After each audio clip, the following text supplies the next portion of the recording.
o ato ilícito praticado no âmbito da atividade da administração pública, a administração pública tem responsabilidade objetiva, ou seja, ela tem que responder independente de você provar culpa do servidor.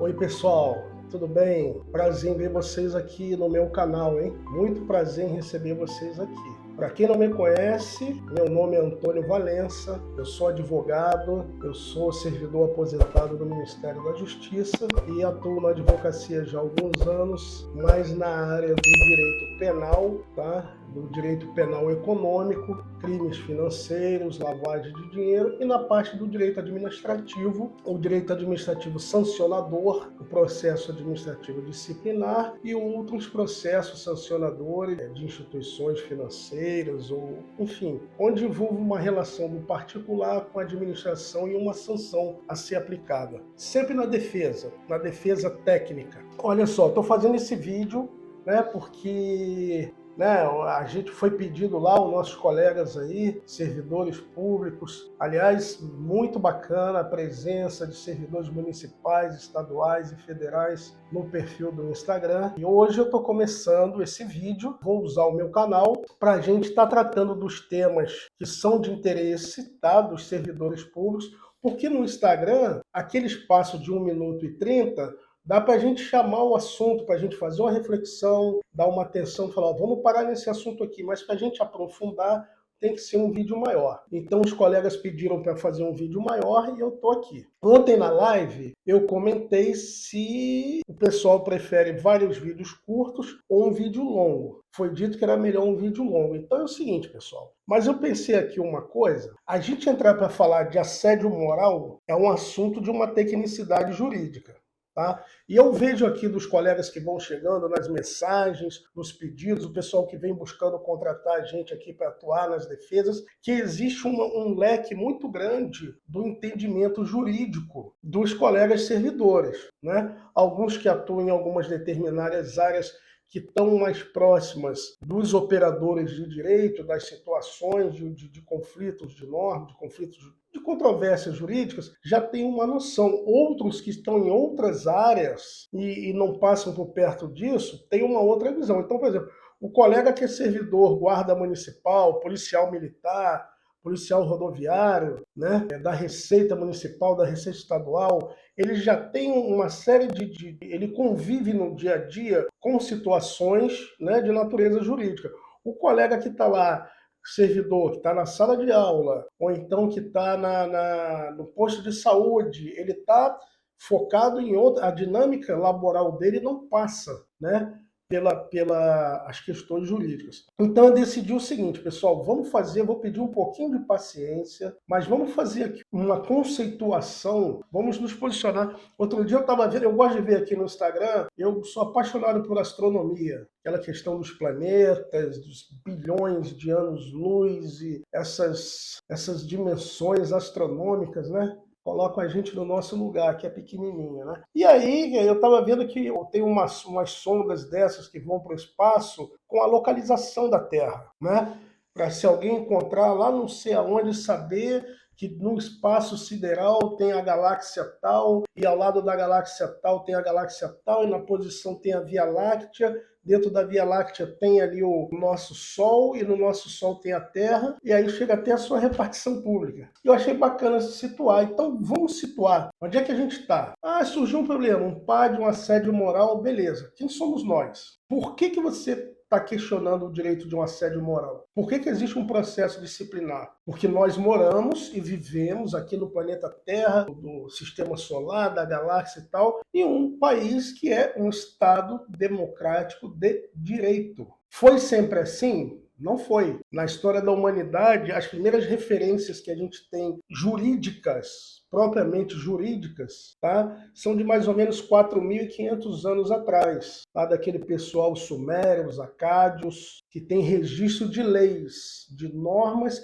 que eram impostas. O que é a lei? A lei é uma norma que tem força, cogência, né? Você pode, ela é cogente, ela impõe aos indivíduos obedecer o regramento que ela traz. Então isso a gente começou há 4.500 anos atrás, épocas de impérios, Como é que era a norma no império? O imperador acordava e falava: hoje eu quero que todo mundo corte o cabelo, ele tem que cortar. Agora vai todo mundo praticar essa religião aqui, quem praticar aquela vai para a fogueira. Isso veio lá de trás. A humanidade foi evoluindo, não é verdade? Aí surgiram o quê? Os reinados com a queda do Império Romano, aqueles povos bárbaros, né? Por exemplo, o povo franco, da dinastia carolíngia, Carlos Martel, Pipino Grande, aquele povo ali formou o quê? Com a queda do Império Romano, deixou de ser um império e surgiram o quê? Os estados nacionais. Aí pela primeira vez surgiu França, surgiu Espanha, surgiu Prússia,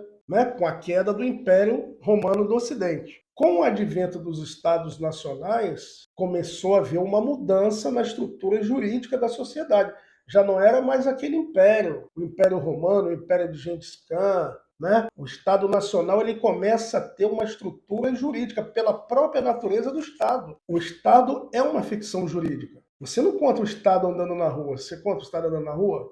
Ele é uma ficção jurídica, é como a matemática. A matemática é ficção pura. O 2, o 4, o 6, o 8 existe na nossa cabeça. Você não encontra o número, a raiz quadrada de 81 no mercado. O Estado é uma ficção pura, como a matemática, mas é uma ficção jurídica. Em cima dessa ficção jurídica, a humanidade estruturou normas de convívio, mas ainda era um Estado absolutista. Em 1215, a Carta dos Barões, na Inglaterra, foi a primeira referência de uma reviravolta nisso aí. Foi a primeira vez que se questionou no papel o poder do rei, a limitação ao poder do rei. Isso é importante, hein? O Estado absolutista, a figura do rei se confundia com a figura do Estado. Lá atrás era o faraó. O faraó era Deus, Estado, divindade. No Estado absolutista já não era divindade, mas o rei era o Estado. O Estado sou eu. Em 1215, na Carta dos Barões, foram colocados os primeiros limites ao rei, né?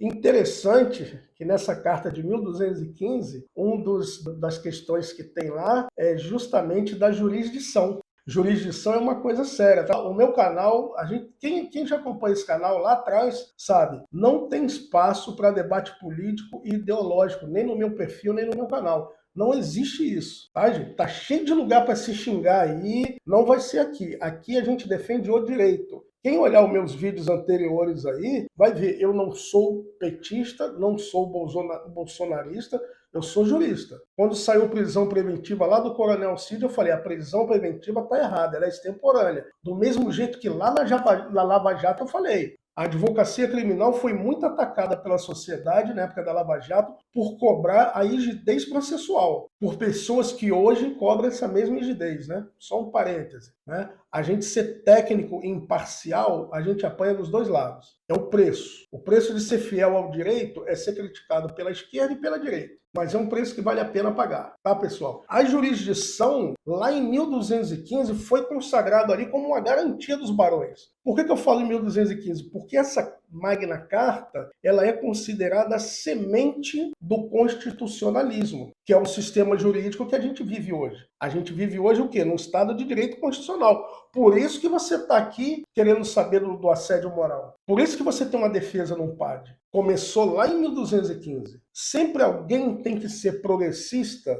para, centenas de anos depois, alguém que se considera conservador poder ter uma boa vida. As pessoas que se dizem conservadoras hoje, elas usufruem de garantias e direitos conquistados pelos progressistas de ontem. Ou você acha que era fácil juntar os barões para peitar um rei? Quantos barões não foram perder a cabeça? Perder de cortar mesmo. Quantos barões não foram queimados vivos por pensar em questionar o poder real? Então, o progresso, ele é uma luta, é uma conquista. Então, o que acontece? Por essa semente da Magna Carta de garantias, foi se buscando cada vez mais limitar o poder real, e aí tivemos o grande marco da extinção do absolutismo. A gente teve um em 1776 enorme, que foi a independência americana. A independência americana, 1776, foi um marco porque rompeu nasceu, ali trouxe o constitucionalismo, o princípio do federalismo, a liberdade, mas um marco mundial, sem dúvida, também forte, tanto que na história é o que divide a história moderna da história contemporânea, e 1789, a Revolução Francesa.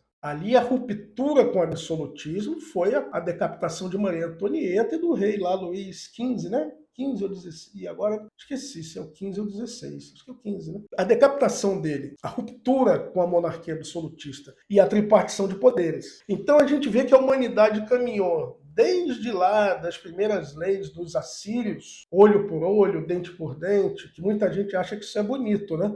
Mas abre um parêntese aqui comigo. O Código de Hammurabi tem coisas assim. Se alguém matar a filha de alguém, esse outro, o pai da filha que morreu, pode vir matar sua filha. Essa é a pena. Aí eu te pergunto, o cara que matou foi punido? Não. E a filha dele que não fez nada, morre. Você deixa quem praticou o ato impune e pune severamente quem nada praticou. Mas isso naquela época, 3.000 anos antes de Cristo, era o máximo na capacidade de cognição de justiça que um ser humano podia chegar. Hoje a gente acha um absurdo. Não é absurdo? É absurdo. Mas há 3.000 anos antes de Cristo não era. Então essa evolução do direito chegou ao modelo de Estado constitucional. Então o que é o Estado constitucional? É quando a humanidade, a sociedade fala assim, nós vamos viver juntos e não há um soberano, não há um déspota absoluto que impõe a sua vontade a ninguém. A vontade vem do povo, que manifesta através do legislador, que produz uma lei. O monopólio da produção jurídica é do Estado. Lei essa que vai ser executada pelo Poder Executivo, vai ser aplicada, verificada, imposta pelo Poder Judiciário. Esse é o Estado constitucional, que teve alguns probleminhas. Dentro do Estado constitucional, você pode ter constituições que são fictícias. Tudo bem, tem um instrumento, um papel, uma constituição formal, mas o seu conteúdo material é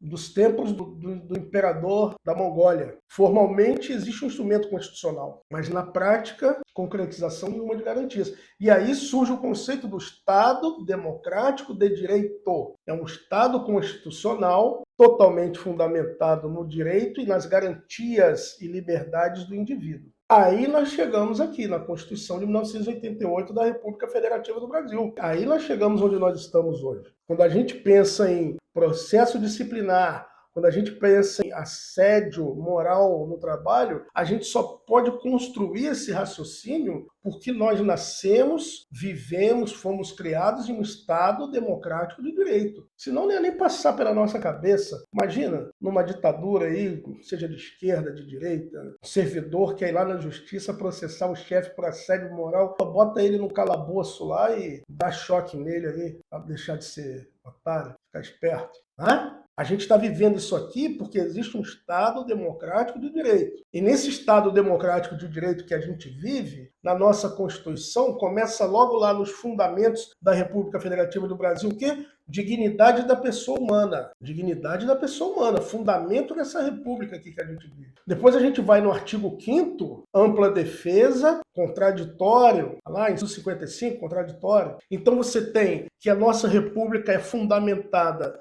na dignidade da pessoa humana, e uma ferramenta, uma garantia dessa dignidade é o quê? Que ela tem direito à ampla defesa e o contraditório. Então você está garantindo a dignidade dela com essas garantias constitucionais. Que muita gente, quando a advocacia atua, principalmente a criminal, muita gente de esquerda e de direita, né? Tem isso. Na hora de criticar a advocacia, quem sente na pele sabe. Eu não tenho ilusão nenhuma com a sociedade. O ser humano, o brasileiro, então, parece criancinha mimada. Quando ele é contrariado, esses advogados, OAB lixo, advogado lixo, porque está defendendo as garantias. Aí quando é o amigo dele, aí ele reclama, cadê as garantias? Né?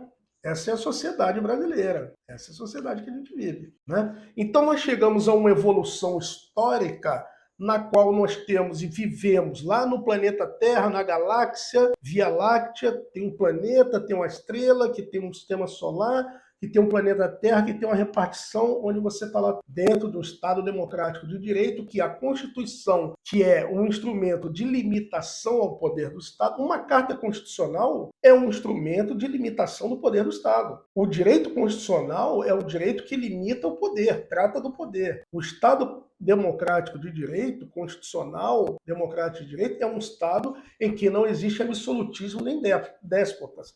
Então, a Constituição, como instrumento limitador do poder do Estado, ela diz assim, Estado, um dos fundamentos aqui nosso é tratar o indivíduo com dignidade. 2, garantia dessa dignidade, uma delas o quê? Ampla defesa e contraditória. 3, garantia da presunção de inocência. Muito sério isso e muito difícil. Nossa, é muito bonito no papel. Quem atua na área criminal, principalmente a questão de medida cautelar, prisão preventiva, mas tem um perigo para a ordem pública, mas espera aí, que perigo é esse? Voltamos à questão probatória. Então vamos lá, pessoal. Você passou no seu concurso, você é servidor, está aqui na sua repartição, no Brasil, no planeta Terra, no Sistema Solar, na Via Láctea, no Universo, sob a égide do Estado Democrático de Direito que te garante dignidade, ampla defesa, contraditório. E aí, essa mesma Constituição, ela vai lá no artigo 37 e fala: a administração pública, ela tem que obedecer os princípios da legalidade, impessoalidade, moralidade, publicidade, eficiência. Eficiência eu chamo a atenção. Outro dia eu estava falando aqui, acho que fiz um vídeo. Uma pessoa trouxe uma situação e eu falei, olha, pelo assédio moral eu não vejo elementos de prova. Mas e pela eficiência? O administrador está violando o princípio da eficiência. Mudou a servidora lá de lotação, ela está tendo problema de saúde sério, toda hora está tendo que pedir licença de afastamento, pedindo para sair e não deixa sair. E a eficiência? Quer dizer, lá onde ela está lotada, o serviço, a qualidade do serviço do Estado à população caiu, porque ela está sempre com a licença. Dá para chamar isso de assédio? Difícil, se não tiver mais provas. Mas dá para questionar que o ato dele está viciado, porque não está obedecendo o princípio da eficiência, da motivação. Qual a motivação desse ato? Então vamos lá, pessoal. Então você tem a sua garantia de dignidade, da ampla defesa, do contraditório e tem a administração pública com os seus limites de atuação. O nosso ordenamento jurídico adotou uma teoria da responsabilidade da administração pública. O que acontece? O ato ilícito praticado no âmbito da atividade da administração pública, a administração pública tem responsabilidade objetiva, ou seja, ela tem que responder independente de você provar culpa do servidor. Aí a administração pode agir de regresso contra o servidor, tirar do salário dele a indenização que ele vai pagar a você. Mas você não vai cobrar nada do servidor, você vai cobrar do ente público, ou do ente municipal, do município, ou do Estado, ou da União. Estamos chegando já perto do assédio moral, não estamos? Passamos lá dos impérios, chegamos no Estado Democrático de Direito, entendemos o que é a Constituição, o Estado que nós estamos vivendo.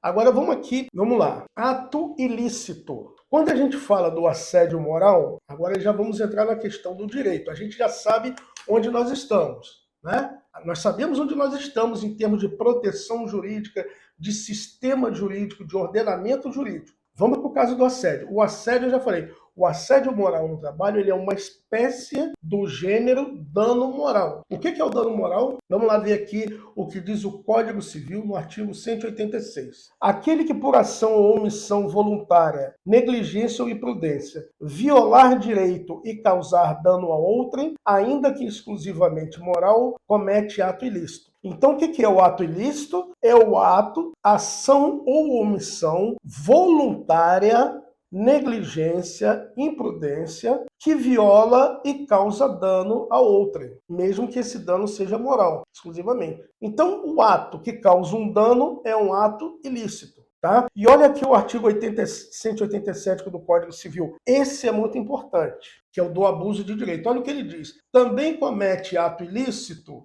o titular de um direito que, ao exercê-lo, excede manifestamente os limites impostos pelo seu fim econômico e social, pela boa-fé ou pelos bons costumes. Você tem um direito, na hora de exercer, você exagera, você se excede. Um exemplo disso, Uai, o superior hierárquico, ele tem o direito de emanar ordens ao subordinado. Mas se ele manifestamente se excede pelo fim econômico ou social que tem aquele cargo, que tem aquela atividade, né? Aquelas ordens, você dá uma ordem para o cara pintar uma parede. Ah, tem um fim econômico e social do funcionário da prefeitura, o servidor aqui, pintar uma parede que tem a função dele aqui, pintou. Se ele começa a se exceder, aí a gente vai começamos a conectar com assédio, né? O excessivo, o que se configura? Ato ilícito. Aí o artigo 927 do Código Civil diz que aquele que comete ato ilícito fica obrigado a repará-lo. Então o que nós temos? A pessoa que pratica uma conduta, um ato que pode ser uma conduta ou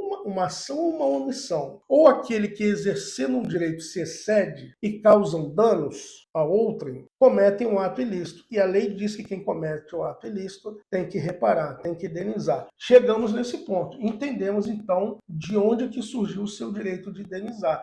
Começou lá nos barões, de pedir indenização. Começou lá nos barões em 1215. O limite ao Estado, não é verdade? Na época de Gengis Khan, você não ia chegar lá pedir reparação porque, pô, um centurião romano lá te esculachou, você vai lá, né? Reparação de danos morais, ia parar na Cova dos Leões, lá no Coliseu, lá no meio dos gladiadores. Joga esse louco lá. Então, para chegar aqui nesse seu pedido de reparação de danos morais, teve muita luta de muita gente progressista para conquistar direitos lutar por direitos que viriam ser conquistados séculos depois. Então, veja bem, chegamos aqui, temos a ação, omissão e a obrigação de reparar. Okay? Aí tem uma coisa, o que diz ali? O dano ainda que moral. Como é que a gente afere um dano moral, pessoal? Dano material é fácil, né? Bateu no carro, quebrou, tá aí o dano moral. É subjetivo, é valorativo, é axiológico. E aí é bacana, quem estuda direito, existe uma teoria tridimensional do direito. Diz que o direito ele é uma conexão de fato, valores de uma sociedade, né? O conteúdo axiológico, e da norma. Vamos pegar aqui no caso do dano moral. Você tem, olha o direito no dano moral. Você tem um fato, o cara humilhou a funcionária lá, a servidora, ok? Você tem a norma, que diz que quem faz isso tem que indenizar. Mas como é que a gente afere como se causou dano? Valor, fato, valor e norma. É o conteúdo axiológico, subjetivo. O que é um dano moral, gente? Isso é difícil demais. Lógico que hoje, com a construção doutrinária da dogmática jurídica, dos juristas, a advocacia brigando dos dois lados, a jurisprudência veio se consolidar e a gente consegue definir, mas não é algo que você acorda de manhã e fala, dano moral é isso, que é subjetivo. O que causa um dano a você, de repente não causa em mim. Então a gente tem que se balizar pelo homem médio, pela boa-fé do homem médio. O que é o dano moral? O dano não é um aborrecimento. Ah, eu fiquei aborrecido, é dano moral? Vicissitudes da vida, de sabores da vida em sociedade, da dinâmica do cotidiano. Isso não é dano moral. Dano moral é um dano, é um abalo psíquico, emocional, na moral. O que é a moral do indivíduo? O que se entende pela moral do indivíduo? É algo subjetivo, é algo que consubstancia a sua personalidade, a forma como ele se enxerga na sociedade e é enxergado pelos outros, como ele reage, como ele age na sua dinâmica social. Isso tudo está envolvido na moral. Então, dano moral é um dano que viola isso, que viola essa essência subjetiva. Essência subjetiva, né? Pois é, essência subjetiva, que está na essência do indivíduo e é subjetivo. Então, eu vou pegar aqui e vou ler para vocês referência de julgado recentes do que pode ser considerado dano moral, tá? Olha aqui, o Carlos Bittar, um doutrinador, ele escreveu assim: qualificam-se como morais os danos em razão da esfera da subjetividade ou do plano valorativo da pessoa na sociedade, tá? Nesse viés que eu falei, em que repercute o fator violador, havendo-se como tais aqueles que atingem os aspectos mais da personalidade humana, intimidade e consideração pessoal, ou da própria valoração da pessoa no meio em que vive e atua, consideração social. Entendeu, gente? Quer dizer, não é um aborrecimento, tá? atingem aspectos da personalidade da pessoa, na sua consideração pessoal, numa valoração no meio em que vive, ok? Olha só, uma decisão aqui da segunda turma do STJ, agora de 2022, tá? Situação de dano moral no direito administrativo, mas olha só como ele fala. Deve-se sempre atentar para que não seja banalizado o relevante significado de dano moral. Isso é o Superior Tribunal de Justiça dizendo: não podemos banalizar o significado de um dano moral, evitando confundi-lo com meros percalços, dissabores ou contratempo que estão sujeitos às pessoas, ok? E aí ele entra num caso concreto aqui, um caso de assédio, que depois a gente vamos estudar os julgados, tá bom? Então, pessoal, onde é que entra o assédio moral? O assédio moral, ele é o dano moral ocorrido no ambiente laboral, no ambiente de trabalho, diretamente relacionado às relações laborais, em especial entre chefia e subordinado, ok? Aí perguntam onde é que está escrito na lei o que é dano moral. Vai ser outro tema para a gente conversar. Então, na próxima aula, eu vou começar dessa definição de assédio moral, como é que chega esse conceito de diversas normas e essa construção da doutrina e da jurisprudência, e aí nós vamos analisar alguns casos, alguns julgados, para a gente entender os julgados que foram de absolução, que seguiram a tese da defesa, e os que seguiram a tese da acusação. Ok, pessoal? Muito obrigado por estar aqui no canal. Se inscreve aí no canal, tá? Os temas que forem relevantes, que forem surgindo lá no perfil de interesse do servidor público,